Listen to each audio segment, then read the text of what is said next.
James Gunn wasn't kidding when he said Supergirl had one of the strongest scripts in the new DC universe. Because after watching it, I spent the entire drive home asking myself, really?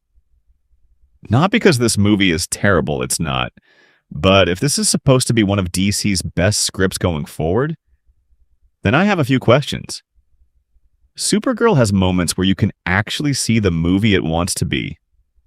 The problem is, it keeps getting distracted by everything else. So let's talk about it. The plot is actually pretty simple. Kara's dog gets poisoned. Another girl is hunting the same guy because he murdered her family. One wants revenge, the other wants to save her dog. They end up traveling across space together. That's basically the movie. Honestly, I appreciate when superhero movies don't spend 45 minutes explaining 17 dimensions, 6 timelines, and 3 glowing rocks. This one gets moving pretty quickly. Let's start with the good. I actually like that this movie doesn't try to turn Supergirl into Superman 2.0. She has her own personality. She's reckless. She's sarcastic. She makes bad decisions, sometimes really bad decisions. She's basically that friend who says, "Trust me, I have a plan." And then 5 minutes later, you're running for your life. That's a refreshing change. The biggest problem. Now here's where the movie lost me. It never feels like it knows exactly what it wants to be. 1 minute it feels like a space western, then suddenly it's trying to be this emotional character drama. Then we're back to giant CGI action. Then it starts reminding me of 5 different sci-fi movies I've already seen. And after a while I kept thinking, can this movie please just be Supergirl? It feels like it borrowed ideas instead of creating its own identity.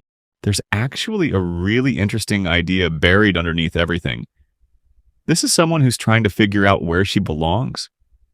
Someone who's running from responsibility. Someone who's angry. Someone who's carrying guilt. That's good material. I just don't think the movie trusts those quieter moments enough. Every time it starts saying something interesting, another spaceship explodes. Now let's talk about the guy who almost steals the movie. Jason Momoa as Lobo. This is one of those castings where you look at it and go, yeah, that should have happened years ago. He walks into every scene like complete chaos, just showed up wearing leather. He's loud, he's ridiculous, he's unpredictable. And somehow, he brings more energy in 10 minutes than the movie does for long stretches. If DC announced tomorrow they were making a Lobo movie, I'd probably buy my ticket immediately. Visuals are kind of all over the place. Some scenes look fantastic. Others, I honestly wondered if somebody forgot to turn another light on. There are moments where the background is glowing, but the actors look like they're standing in a parking garage at midnight. It's distracting. Not enough to ruin the movie, but enough that I kept noticing it. The action isn't bad. It's just fine. Nothing made me want to jump out of my seat. Nothing made me think, I need to watch that again.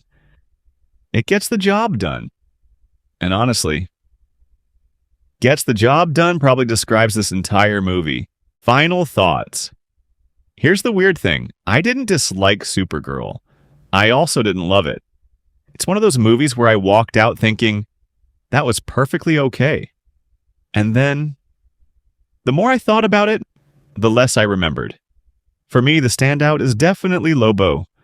The emotional ideas had potential. The execution, not quite. If this movie is laying the foundation for where James Gunn wants the DC universe to go, I'm still interested. I just hope the next chapter takes a bigger swing, because this one played it a little too safe.